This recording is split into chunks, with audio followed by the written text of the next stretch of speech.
Good evening, everybody. It's Nate G, along with Dr. Doug Lisle with the Beat Your Genes podcast. We are here in 2018's first show of the year. Dr. Lisle, how are you doing today? Good. How you doing? I'm doing good. So we've got a lot of questions rolling in, so really appreciate everybody sending us your questions. I put them in the queue, and we get to them as soon as possible. So if you haven't heard your question for a while, don't worry, it's still in the queue, and we'll get to it eventually. We had a really great year last year in terms of our listeners. We reached about almost 325,000 listens total. And one of the really cool things is one of our listeners actually created a Facebook group it's called the Fans of the Beat Your Genes podcast. So Haley, I just really want to thank you for putting that together. So if you guys want to go on Facebook and discuss some things, there we go. Now we have that. Dr. How cool is that? It's so cool, isn't it? I don't even know how to use half of Facebook, but I'm going to figure it out. I have never logged in to Facebook. I have a Facebook page that I don't know how to get into it. So that's pretty cool thing. All right, very good. All right. Well, we've got some questions today, and funny enough, the very first question we picked today has to do with social media, and this is not a comment on Haley at all. It's just went in the order that it got. So, all right. So, dear Dr. Lisle, what is the esteem dynamic of people who decide to share their lives and watershed moments, like life moments like graduations, birthdays, anniversaries, on Facebook and other social media platforms? Are they lacking in self-esteem, so they are looking for other people's esteem and approval? Is this some sort of signaling? What are the big 5 personality traits that might be associated with regular social media posters who share their lives versus people who are more private and don't? Wonderful question. All right. So just to answer the last question first, as it occurs to me, it's I believe that we're going to find that people that are on Facebook are far more likely to be extroverted than people that are not. So I'll bet you that there's a big main effect for that. Now, let's talk about why people would do this behavior. So we're going to back up for a second, and we always begin the investigation of the reason why anybody is doing anything.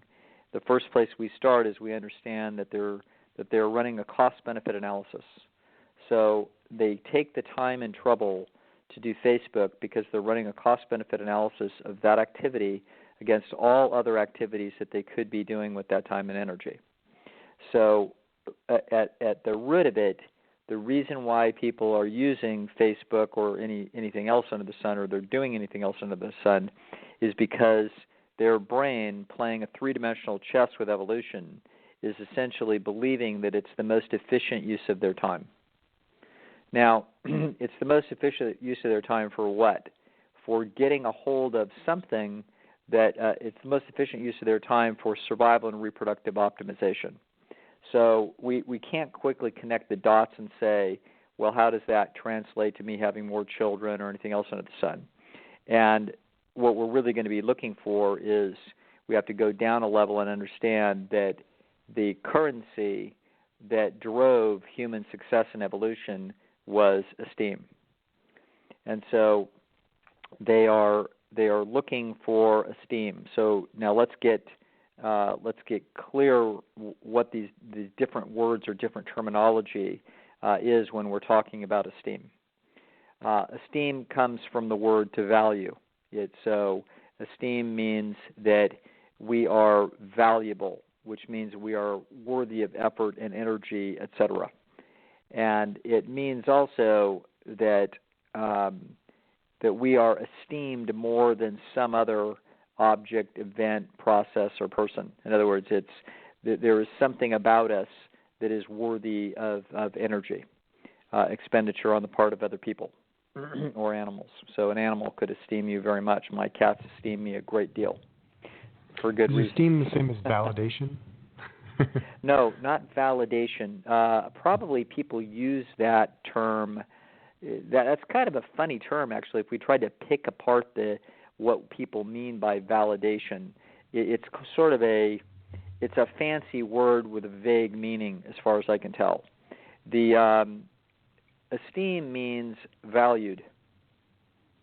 So we could use another word that's it feels a little gauche, but it's the same thing, which is status. Okay?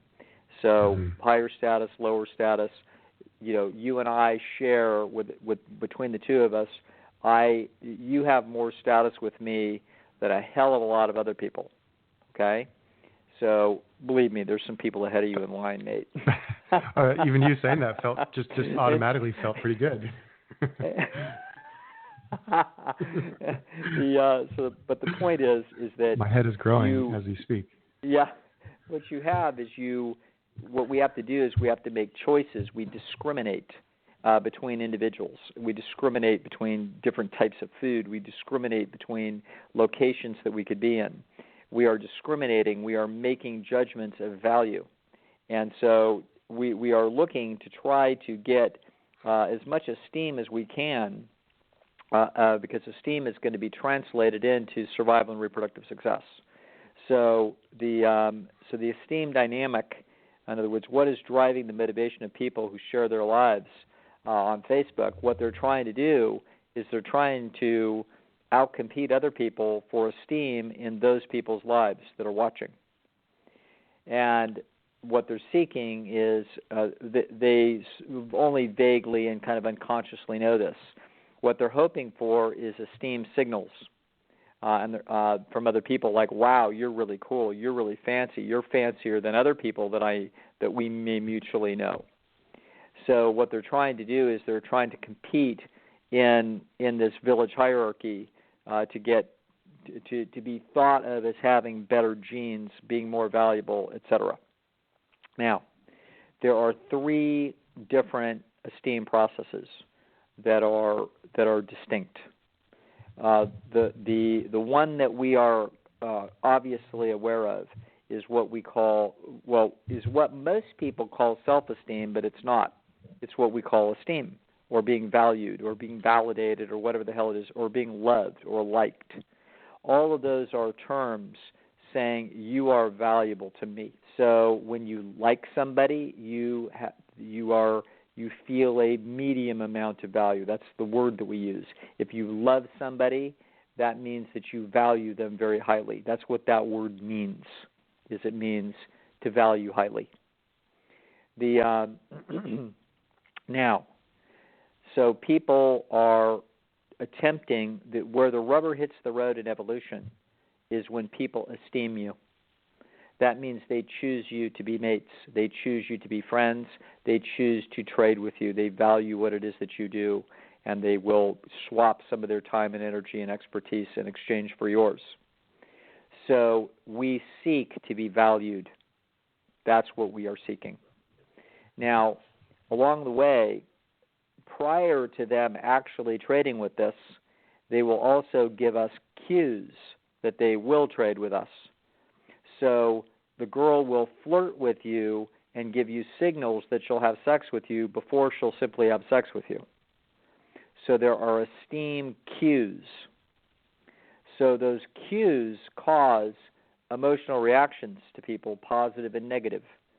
So if you get a rejection cue that you do not have as much esteem as you thought, that feels bad. You feel rejected, disappointed, miserable, angry, whatever it is that you jealous, okay? All kinds of nuances of negative feeling associated with negative esteem cues. You feel positive, pleasant, happy, secure, or extremely excited, depending upon the context of which you are receiving positive esteem cues. You would be elated if the esteem cues are much higher than you thought they were going to be, or that it's a much more significant survival or reproductive value than and you had a higher value or better feedback than you expected. Okay, you are pretty happy when the feedback's about what you thought it was going to be, and you thought it was reasonable and good feedback, and you're kind of happy or neutral or negative, etc. It's running the gamut from extremely positive feedback to extremely negative feedback. Now, and it's not just the nature of the feedback, positive or negative, it's also what survival and reproductive value is it tied to? So if you thought that you were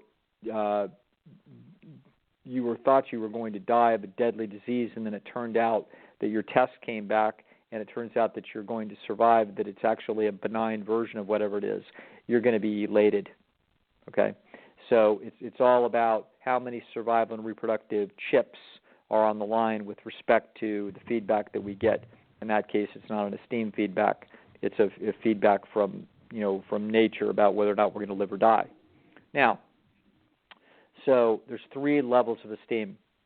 There is what we are generally focused on is the real live situation where real live people are going to make real live trades with us, and they make real live cues that they're going to make those trades by saying, "You're hired. We're going to hire you. We like you.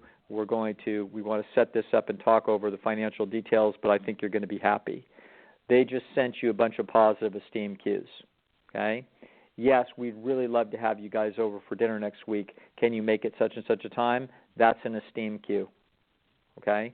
Or, yes, I'd like to go out with you. That would be terrific. Et cetera. Those are esteem cues. Then the real live rubber hits the road on those trades later. Okay, where there's real live exchanges taking place. So there's esteem cues that are signals of the esteem, and the esteem itself winds up being, how much you're valued winds up determining the other people's actions on what it is that they're going to do with respect to trades as those trades result to mates, friends, and trade. Now, there's another category of esteem that I've talked about off and on here that it's critical to understand the distinction, and that is what we're going to call self-esteem.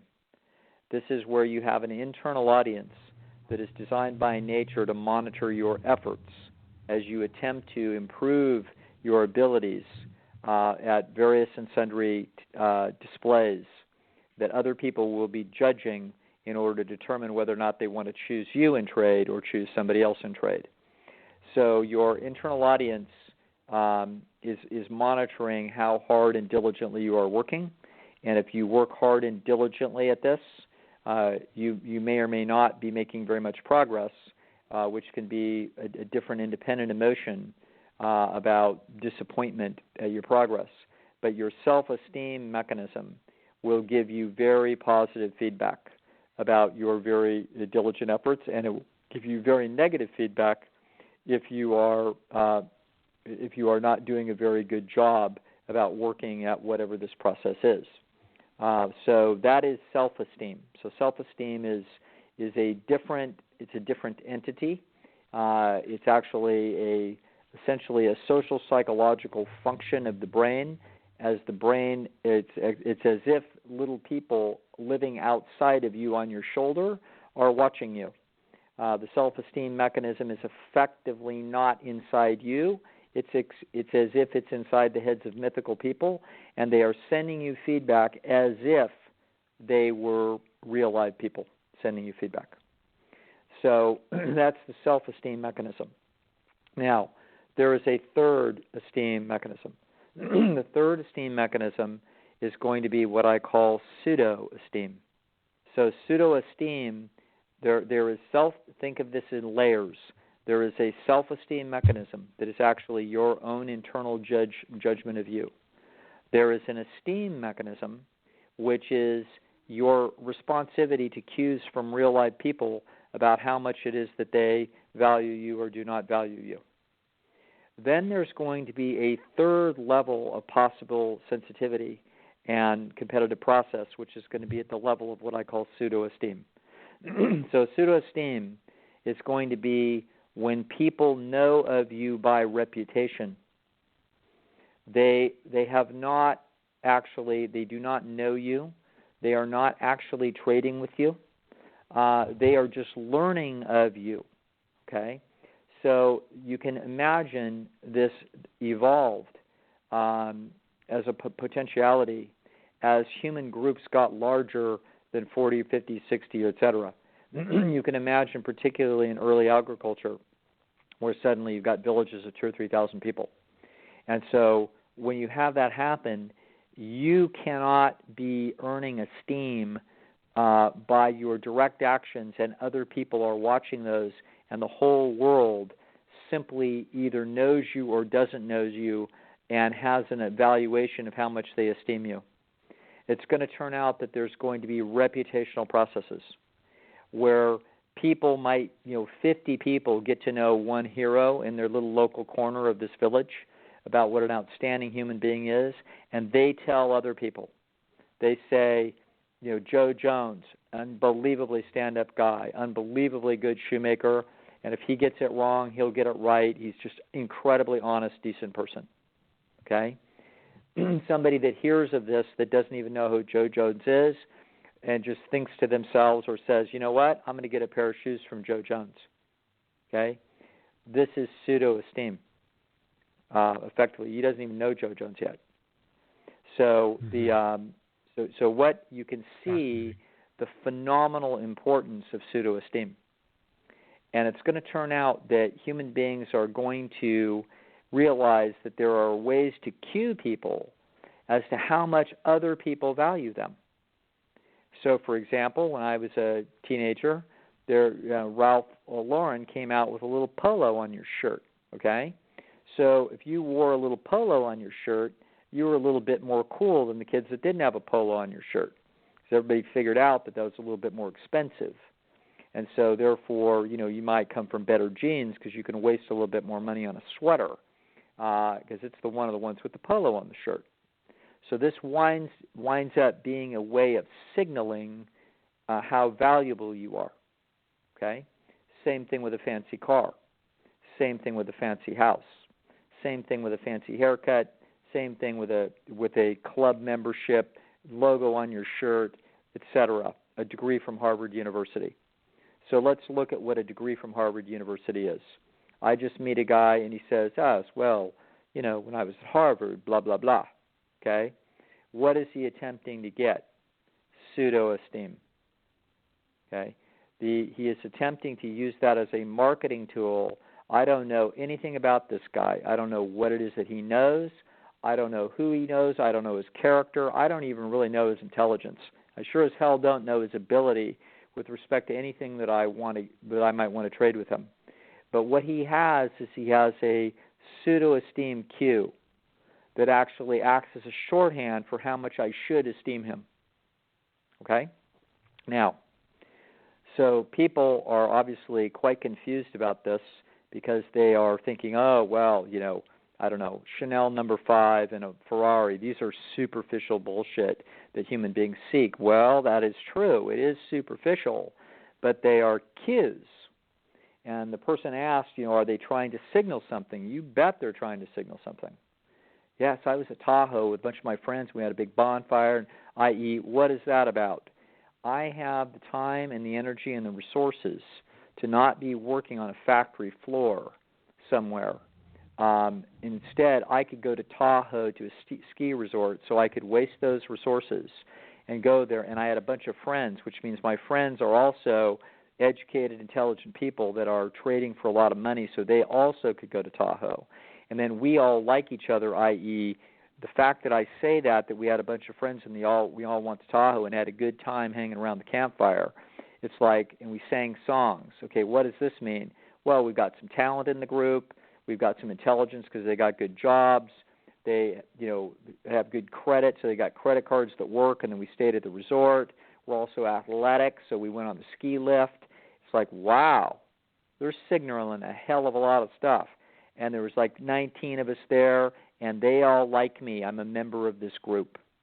So therefore, you would probably like me too if you were sufficiently cool, because I've got a whole bunch of people that signaled that they were willing to have me dead center in the middle of that group. That's why they post the thing on Facebook. That's why they do it, okay? They are signaling that they are accepted, that they have resources to do things. They're showing what they did. They're showing what they eat.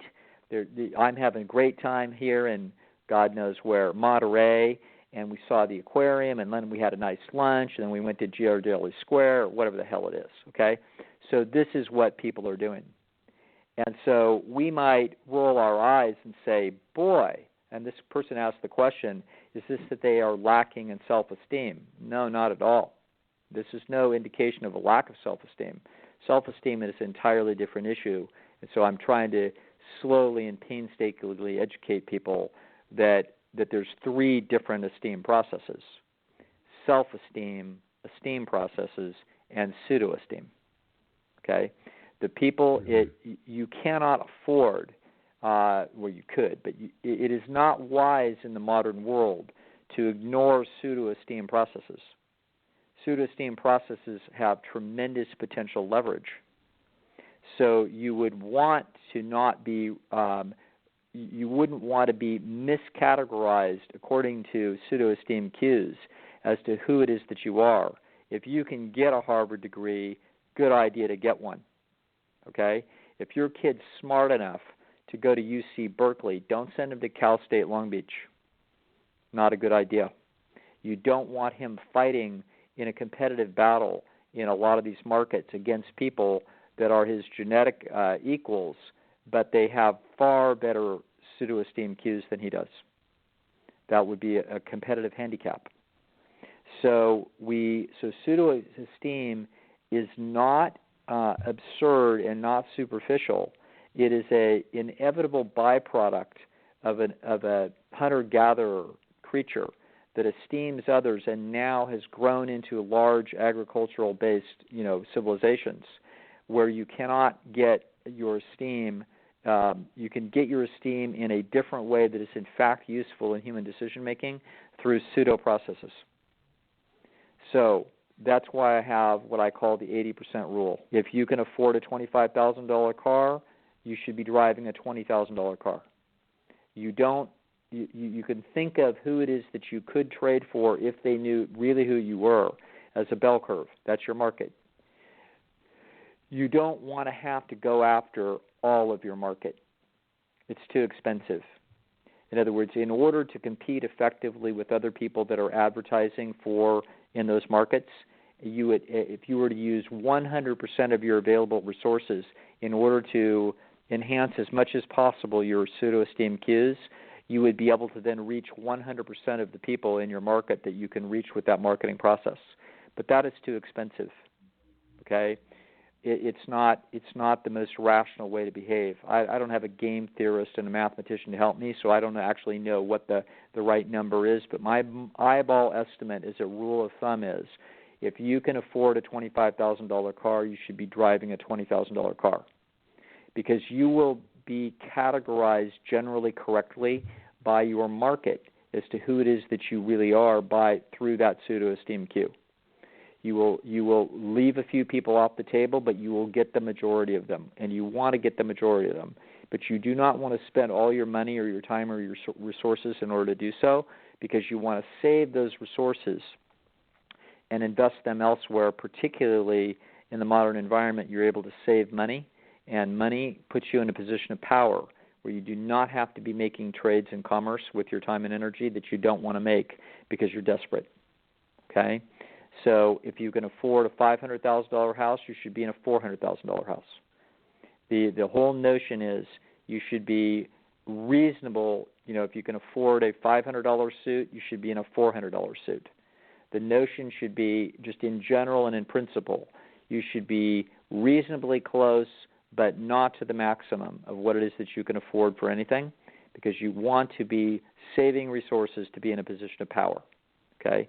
That way it is not costing you very much to not send the maximum pseudo-esteem signals. Facebook is a fascinating sociological phenomenon. You are watching the importance and the seduction of pseudo-esteem. The pseudo-esteem inherently has a fantastic amount of leverage, because you don't actually have to have people know you, watch you, learn about you, and do anything for them and see the result in order for you to get the esteem. You can get it in a pseudo process. Okay? So you can see the feverish feel that people have where they feel like, damn, I could maybe get a lot of esteem. Okay? I might be able to put myself in a position to get exposed and sell a much larger market than the one that I can get to directly, and therefore cherry pick people from the larger market that would be potentially more valuable and optimize my actual steam trades if I can maximize my reach. Okay, this is what's going on, and so people are addicted basically to the potential of the energy conservation that comes with a leveraged process. I have to tell you that the more I look at this and the more I feel for this has the hallmarks of what I wrote about 20 years ago in The Pleasure Trap.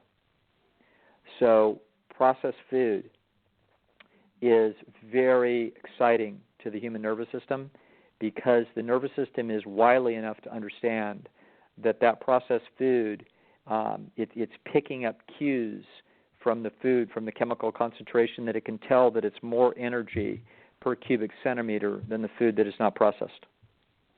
And as a result, the nervous system is attracted to it like a moth to light. It's like, that is a really good deal. Remember that the two constraints of life are time and energy. So you're only going to live so long. You've only got so much time. You don't know what that is, but you have an inherent biological clock that estimates this.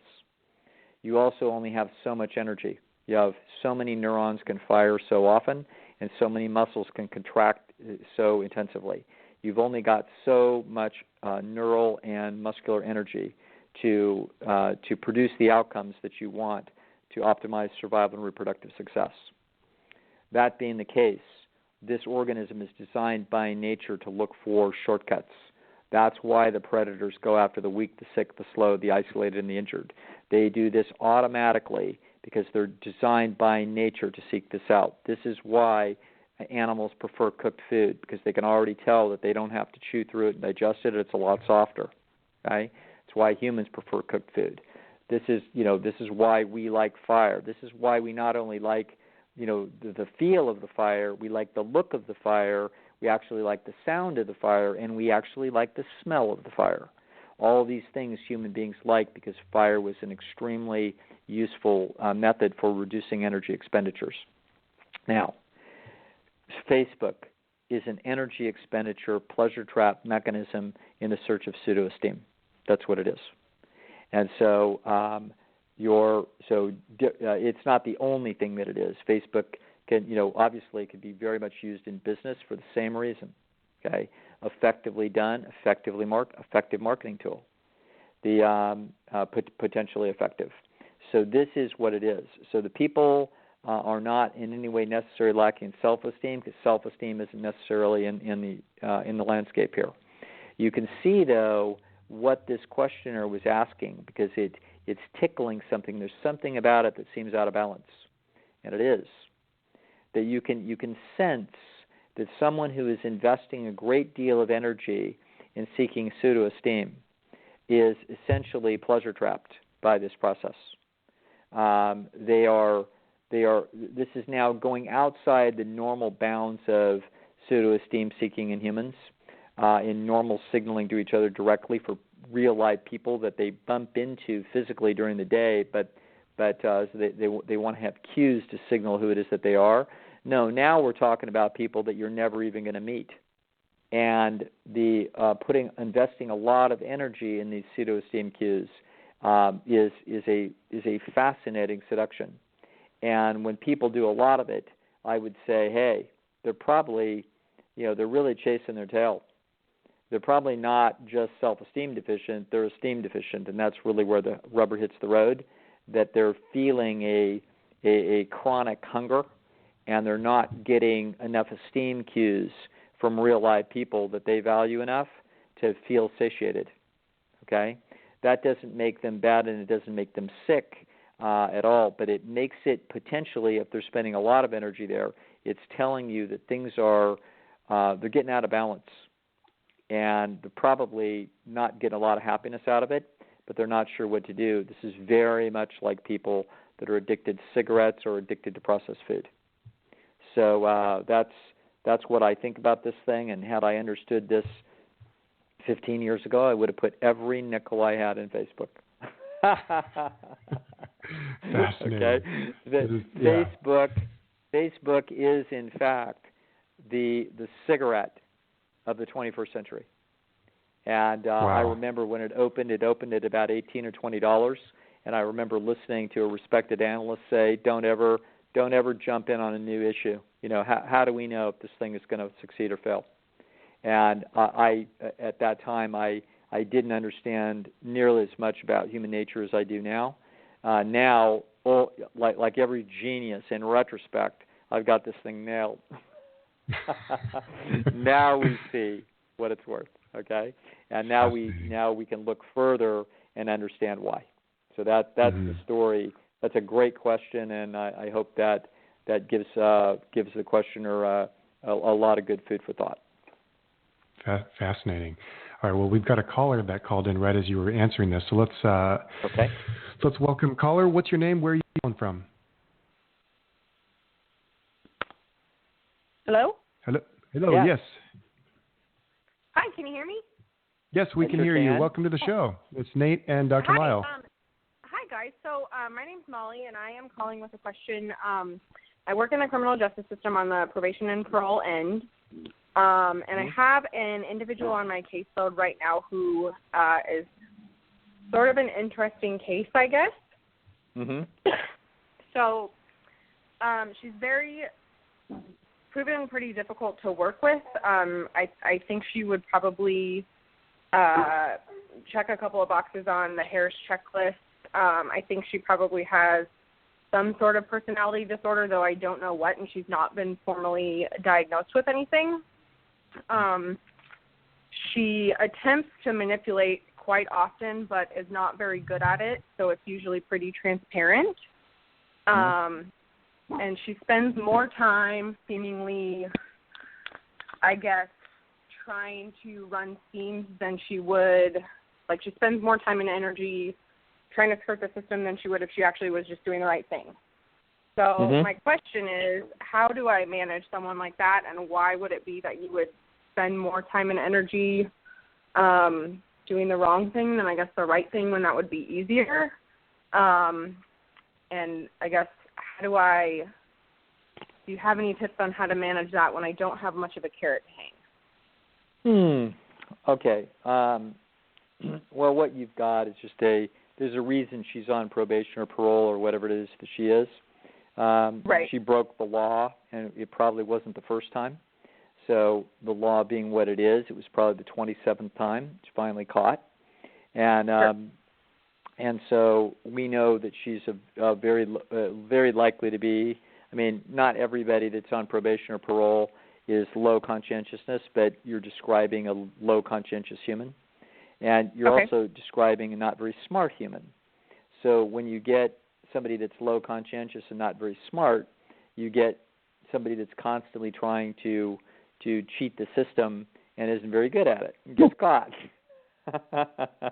So all you've got here is you probably the average person in the criminal justice system is about 90 IQ, and that's probably what she is. 90 IQ places her at about call it the 15th percentile or so of a given distribution.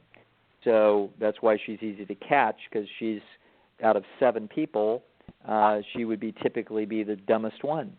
So as a result, any shifty schemes that she tries to run, the other 6 people are smart enough to see it coming. And systems are set up to see to it that the other 6 people don't get screwed out of resources when they're looking the wrong way from anybody. So it turns out that the little dum-dum can't get her hand in the cookie jar without an alarm going off somewhere. So that's called a credit report. Now, the way we manage anybody like this, and I'm not sure what it is that you're trying to manage, is that we simply have very, very clear, very precise, direct, well-articulated rules and regulations and penalties. Right. And we're very dispassionate about the penalties. And whenever they make any mistakes, we dispassionately dispense the justice associated with those. and that's it. And probably if we're going to do a particularly good job with somebody like this, we want to signal to them that we're actually on their side, that we have compassion for how, what a box they're in, but that the judge is merciless, okay, and that you are helpless to help them in front of the judge, and that therefore you're just informing her of what these dire consequences are very possibly going to be, and that you don't have any choice at all, that when you see her break any rule, you must report it because you are being audited. And so sorry, Charlie, this is the way it goes, and I hope you come up with your probation fees next month, because if you don't, you may be going to the pen. Okay? Right. It's not a nice place. So, yeah, go ahead. The struggle that I've had with her so far is that the violations have not been so severe as to warrant remand. I mean, and eventually they'll add up, I'm sure, and that'll be the result. But it's really any sort of intermediate sanction that I impose doesn't seem to have an impact on her, and I really don't have much hope for her rehabilitation in the long run. But her crimes where she embezzled money from her former employers to the tune of about $100,000. Right. So I guess when I say manage, I really mean, like, how do I motivate her to the point that it will minimize the damage that she causes to the community in the future? Never happened. It's a really good question, Molly. That what you're basically looking at is a sociopath, and so so there is no rehabilitation. So this individual, what town do you live in? For confidentiality of this case, I can't really say. Yeah, no worries. Just I'm just letting you know that in Los Angeles County, I'm gonna assume that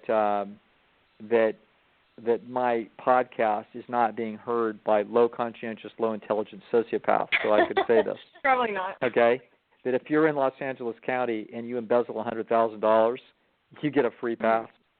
They're so busy they don't even prosecute these cases. Okay. Right. If you're in Tulare County, it's going to be the big case of the year, and some DA is going to run for re-election on pinning you to the wall. So the bottom line is that the flakes sometimes are too stupid to know where it is that they should be mining for gold, and but they will never stop mining. So the answer to your question is, this is what I call parts as parts. A friend of mine told me that, I don't know if this is true or not, but this is his way of saying it. He says an 84 Jaguar is a beautiful car. It's a beautiful car. Terrible electrical system. Okay, it doesn't work. And you can pull out every single wire in that thing and put in new wiring, and it still won't work. Okay? So what you've got is a shifty, worthless sociopath who is more cost than benefit to human nature. That will be true to the end of her days. So no sweat. Okay. Parts is parts. Okay? Fair enough. Very good. Don't waste it. But save your energy for the sweet little person that can use your compassion and use a little extra attention. Don't waste any time on this one. Okay, sounds good. Okay. All right, Molly. Thanks for calling. Molly, thank you very much for the phone call. I really appreciate it. All right, Dr. Lisle, so we got time for one more question, right? I think it's yeah. Do it. Yeah. Do you want to do the one about the 10 years of marriage, the one right the next one, or do you want to do the socializing and the introvert one? I have no idea. Just do the 10 years marriage one. That sounds interesting. Okay. All right. Dear Dr. Lisle, a few days ago, my husband and me marked 10 years of our marriage. However, it was a normal day for us. No gifts, no presents, not even a special dinner. My husband was well aware of this day. I prepared him a present, but because his birthday follows a couple days after, it was technically for his birthday. He's not greedy, and he buys things when necessary. But this was a significant day in my life. What does this indicate for you? I